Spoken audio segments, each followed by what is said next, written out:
Beyond the gate, spoilers tease that the shadow of Kenny's death still lingers like an unhealed wound, haunting Martin in ways he cannot always control. The memory clings to him with relentless persistence, replaying in his mind at the most unexpected moments, a tormenting reminder of the choices he made and the self-defense that spiraled into tragedy. For Martin, the event is more than just a past mistake, it is the anchor of guilt tied to his chest, dragging him down whenever he feels the faintest pull of fear for those he loves. He carries it in his silence, in the way his hands tighten when his daughter Samantha pushes against his rules, in the way his eyes dart nervously at night when he knows she is out past curfew. The world may have moved on, but Martin has not, and the ghost of Kenny remains, whispering doubts into every corner of his life. Samantha, vibrant and restless, has begun to step into adulthood with a boldness that Martin cannot bear. To him,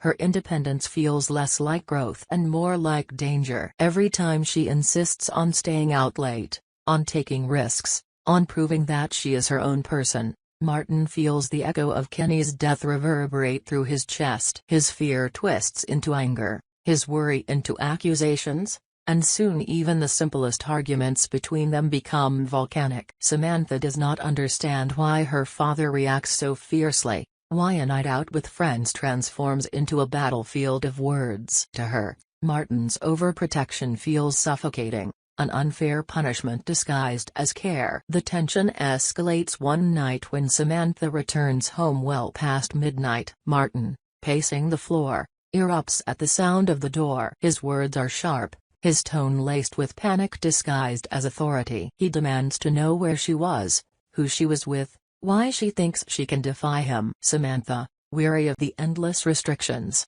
fires back with her own fury. She argues that she is old enough to make her own decisions, that he cannot cage her simply because he is afraid of shadows. Their voices rise, shattering the fragile peace of the household, until Samantha storms into her room, slamming the door with a force that rattles Martin to his core. In that moment, he sees not rebellion but loss, the possibility of losing her just as he once lost Kenny, and the fear is unbearable. Adding to Martin's unraveling is the news of Chelsea's disappearance. The family's whispers, the unanswered calls, the widening panic, all of it grips Martin in a fresh wave of dread. Though Chelsea is not his daughter, her vanishing drags him deeper into his spiral, reinforcing every fear that Samantha too might slip beyond his reach, swallowed by forces he cannot control. When Samantha mentions casually that she wants to go out again, Martin's reaction is volcanic, his words sharper than ever. He lashes out not because of Samantha's choices alone but because the thought of another young woman disappearing cracks open every scar he carries. Samantha cannot understand why her father is unraveling. To her, his response seems wildly out of proportion, a cage being tightened for reasons he refuses to explain. Their confrontation grows heated, and she storms out of the house to confide in Smitty, a figure who has long stood as both mentor and friend. With Smitty, Samantha allows her vulnerability to show. She admits how suffocated she feels, how Martin's constant anger makes her believe he doesn't trust her at all. She wonders aloud whether she will ever be free to live her own life without the heavy chains of his fear. Smitty listens patiently, his calm presence easing Samantha's frustration. He knows Martin's scars better than most, understands that the man's volatility is rooted not in control but in pain. Later, Smitty approaches Martin directly, finding him hunched in his garage, pretending to busy himself with repairs that do not need doing. Their conversation is deliberate, careful, Smitty nudging Martin toward acknowledgement rather than confrontation. He suggests,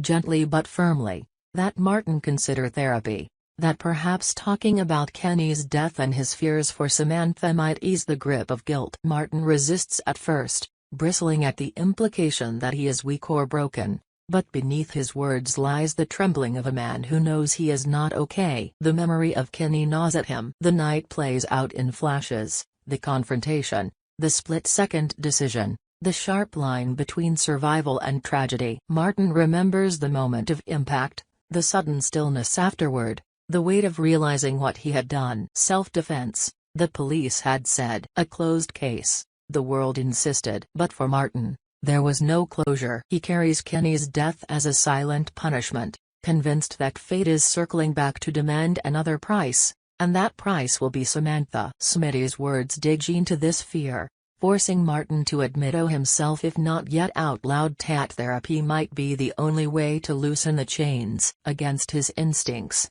Martin agrees to attend one session. He sits stiffly in the therapist's office, his arms crossed, his eyes darting to the door as if ready to bolt at any moment. But as the minutes stretch, the silence begins to crack. Words spill slowly at first, halting confessions about anger, about fear, about Kenny. He admits that every time Samantha steps beyond his sight, he sees not freedom but danger, not independence but the risk of losing her. The therapist listens, asking questions that force Martin to unravel his tightly wound grief. By the end of the session, Martin feels something shift, small but undeniable. For the first time in years, the burden feels just a fraction lighter, as though he has released a breath he did not know he had been holding. Samantha notices the change, subtle but present. Martin's anger does not vanish overnight, but the sharpness of his tone begins to soften. He tries, awkwardly at first,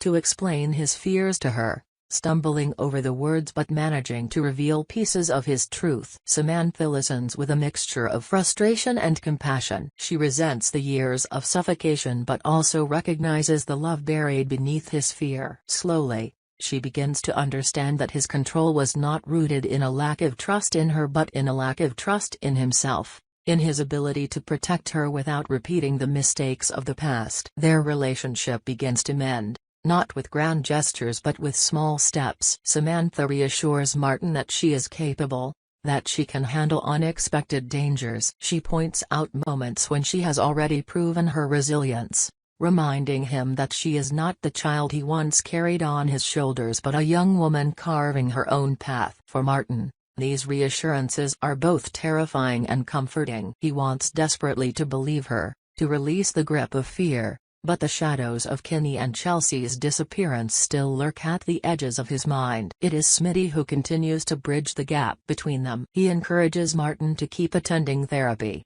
praising his progress, reminding him that healing is not weakness but strength. At the same time, he validates Samantha's need for independence, urging Martin to see that letting go is not abandonment but trust. Through his steady guidance, the rift between father and daughter begins to narrow. As Martin leans further into therapy, he begins to uncover truths he had long buried. He admits his anger is not only at Kenny but at himself, for surviving, for being the one left to carry the memory. He admits that he fears becoming the very thing he despises: violent, unhinged, incapable of control. Each session forces him to face these fears, to sit with them rather than bury them. Slowly, the nightmares lessen. Slowly, his grip on Samantha loosens, not because the fear disappears but because he begins to trust her strength. The turning point comes one night when Samantha asks to attend an overnight trip with her friends. Martin feels the old panic rise, the familiar urge to forbid her, to lock the doors and keep her safe. But he pauses, breathes, and remembers the therapist's words. Instead of anger, he chooses trust. He tells Samantha yes, but with conditions: a check-in call, a promise to stay aware. Samantha, surprised but relieved, agrees. It is not total freedom, but it is a step forward. In the quiet that follows, Martin feels something he has not in years: hope. The path ahead is still uncertain, and Chelsea's disappearance still weighs heavily, but for the first time, he believes that healing is possible not just for himself, but for his family. And in that fragile hope, there is a glimmer of peace. The trip that Samantha takes with her friends becomes a quiet turning point in ways none of them expect. For her, it is a test of freedom, a chance to prove that she can step into the world without stumbling into danger. For Martin, it is a test of restraint, a battle against the urge to drive across town and check on her every hour. He spends the night pacing, his phone clutched in his hand, staring at the clock until the screen blurs. Yet when Samantha calls just as promised, her voice cheerful, her words casual, Martin feels the smallest measure of relief wash over him. She is safe, she is responsible, and he has kept his promise to trust her. When she returns the next day, There is an ease in her step that Martin has not seen before. She seems older somehow, not because of the trip itself but because of the trust it represented. The argument that once consumed their relationship softens into conversations, sometimes tense but always more honest. Samantha begins to include her father in her plans not because she must. It is her way of showing him that trust can flow both ways. Martin still struggles. Some nights the ghosts of Kenny and the echo of Chelsea's disappearance claw at him. He wakes drenched in sweat, convinced for a split second that he has lost Samantha. But instead of retreating into silence, he begins to share these fears with her in measured ways. It is not easy for him to admit vulnerability, to expose the raw wounds he has carried for years. But Samantha listens. She does not always agree with his perspective, but she recognizes the courage it takes for him to speak it aloud. Her compassion begins to temper his fear. Smitty remains a steady presence in the background, the quiet glue holding the family together. He visits often, sometimes with practical advice, sometimes with nothing more than a willingness to sit in silence. Martin notices the way Samantha leans on him, the way she trusts his guidance. And for once, he does not feel threatened by it. Instead, he feels grateful. Smitty's influence is not a challenge to his role as father but a reinforcement, another layer of support that Martin has long denied himself. One afternoon, Smitty brings Martin to a support group, not as a replacement for therapy but as a complement. At first Martin resists, sitting in the back with his arms crossed, his jaw tight. But as he listens to others speak, men and women recounting their own brushes with violence, guilt, and fear, begins to realize he is not alone. The burden he carries, though uniquely his, is not singular. There are others who understand, others who live with the same scars. He leaves the meeting shaken but strangely lighter, as though he has been granted permission to begin forgiving himself. Meanwhile, Samantha's confidence grows. She takes on more responsibilities at school, begins planning for the future, and even starts working part-time. She handles challenges with a poise that surprises even herself, and though she occasionally stumbles, she no longer fears Martin's reaction the way she once did. She knows he will worry, he always will, but she also knows he is learning to let that worry coexist with trust. Their dynamic, once brittle and combustible, begins to settle into something sturdier. The real test comes when Chelsea's disappearance stretches on longer than anyone expected. The community is rattled, whispers of danger ripple through families, and Samantha begins to feel the pressure of living in a world where young women vanish without answers. Martin's anxiety spikes, and for a moment it seems he will retreat into his old patterns, demanding control over every aspect of Samantha's life. But Samantha does something new, reminding him that fear cannot be the only force guiding them. She acknowledges the danger, but she also asserts her strength. She promises him that she will take precautions, that she will not be reckless, but she insists that hiding away is not living. Martin listens, his chest tight, his instincts screaming to resist. But he sees the steadiness in her eyes, the maturity in her tone, and he cannot deny the truth. She is not a child anymore. To cage her would be to destroy the very resilience he has been trying to instill. With trembling words, he agrees, though the fear remains lodged in his chest like a stone. As weeks pass, Martin and Samantha's relationship begins to transform from one of authority and rebellion into one of dialogue and compromise. They argue still, but the arguments are different, less about control, more about boundaries, safety, and respect. Martin finds himself apologizing more often, a skill he had nearly forgotten, and Samantha learns to acknowledge his fears without dismissing them. Their connection becomes fragile but real, a bridge built slowly plank by plank. Through it all, Smitty continues to nudge Martin toward growth. He praises the progress, but he also challenges Martin when he begins to slip. He reminds him that healing is not linear, that setbacks will come, but that does not erase the steps already taken. Martin, though resistant at times, begins to rely on Smitty in ways he never thought possible. The grudges of the past,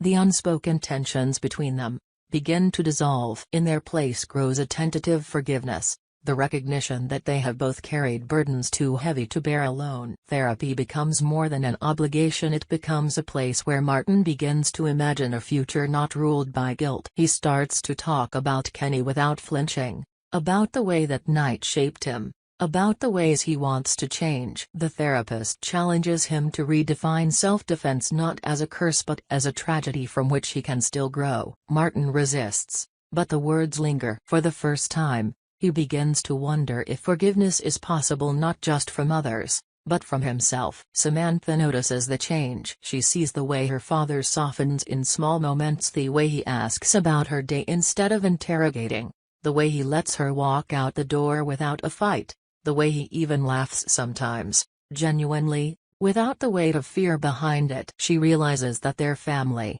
fractured though it may be, is slowly healing. The climax of their journey comes unexpectedly. Samantha is walking home one evening when she notices a car following her at a distance. Panic spikes, memories of Chelsea's disappearance flashing through her mind. She quickens her pace, her heart pounding, and for a moment, she fears her father's worst nightmare has come true. But instead of collapsing into fear, she remembers the conversations, the promises she made. She ducks into a well-lit store, calls for help, and waits. The car drives on. When she arrives home later, shaken but safe, she tells Martin what happened. His face pales, his body trembling with rage and fear, but Samantha's calmness cuts through the storm. She shows him that she handled it, that she was prepared, that she is capable of surviving in a world that will always hold danger. For Martin, it is both terrifying and liberating. He realizes that the only way to protect his daughter is not to shield her from the world,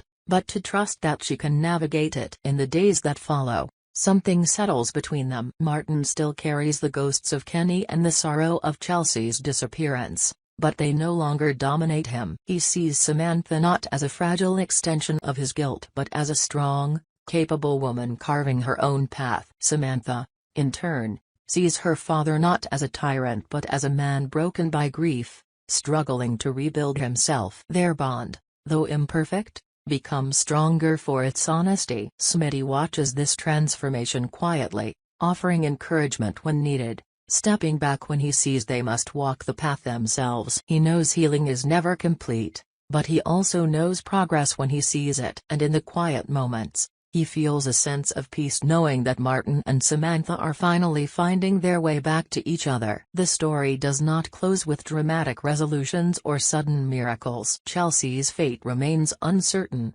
Kenny's death remains a scar, and the dangers of the world have not vanished. But Martin has begun to face his demons, Samantha has begun to claim her independence, and together they have started to rewrite the narrative that once kept them divided. In their fragile, imperfect unity, there is hope, not for a life free of pain, but for a life in which pain no longer dictates every choice. And in that hope, there is strength. As the weeks slip into months, the quiet tension within the family begins to reshape itself into something new. Martin is no longer the man who clenched his fists around fear until it poisoned everything. He still worries, still feels the tremors of panic when Samantha leaves home after dark, but he has begun to manage the storm rather than drown in it. The therapy, the group sessions, and Samantha's resilience all weave together to form a fragile scaffolding on which he is slowly rebuilding himself. The unresolved shadow of Chelsea's disappearance lingers. Every community meeting,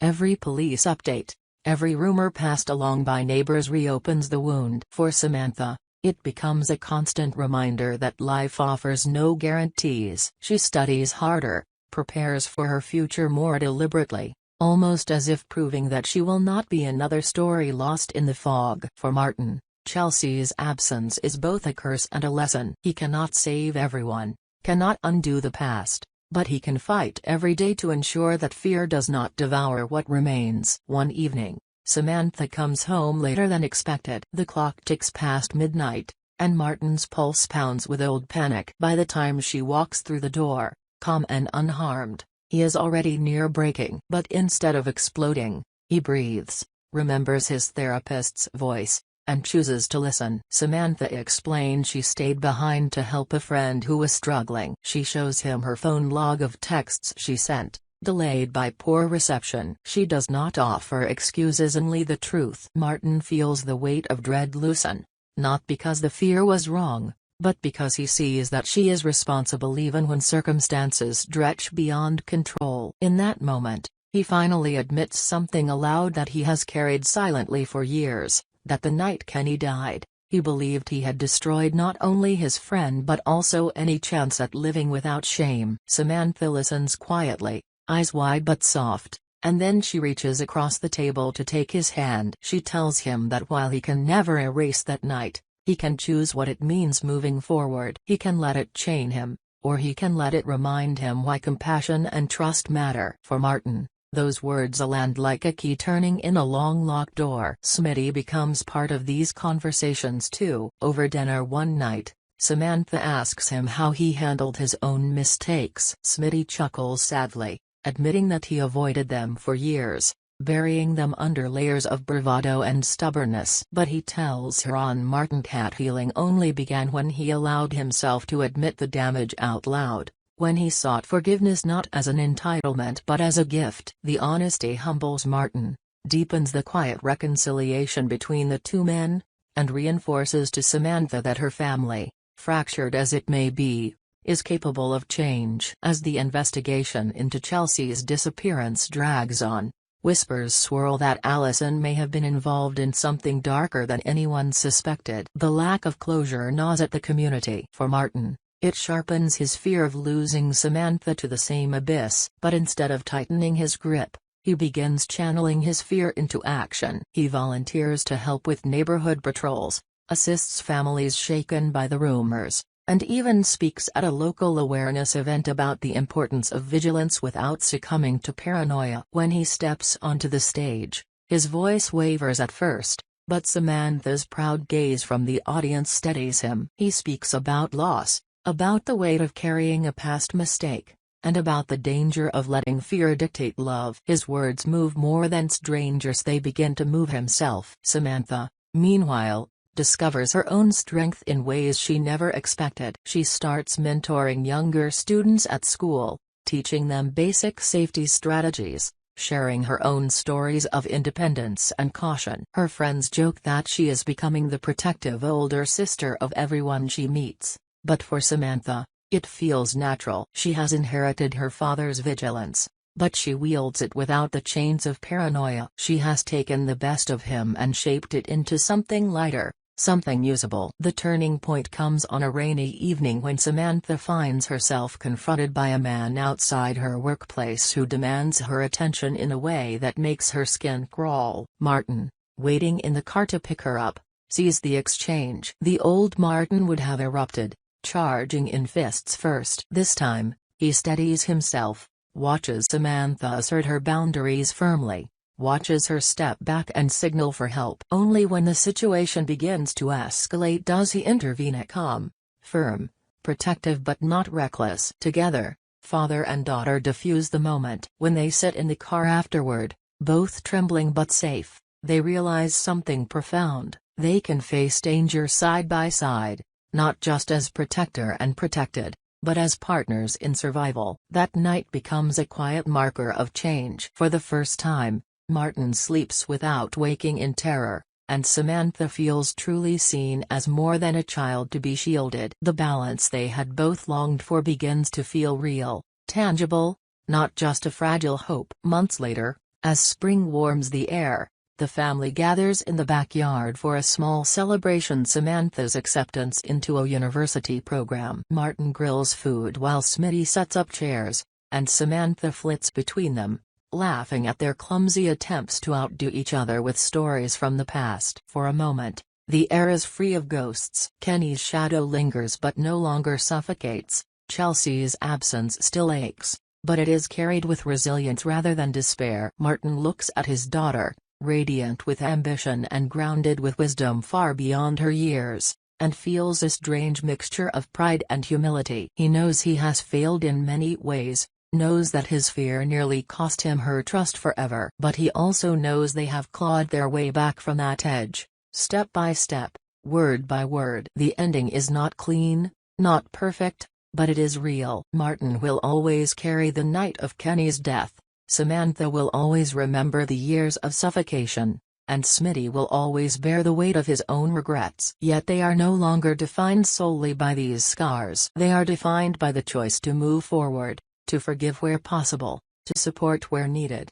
and to trust even when trust feels impossible. And as the sun sets over their gathering, Martin finally allows himself to believe what once felt unthinkable, that despite everything, life beyond the gates of guilt and fear is still worth living.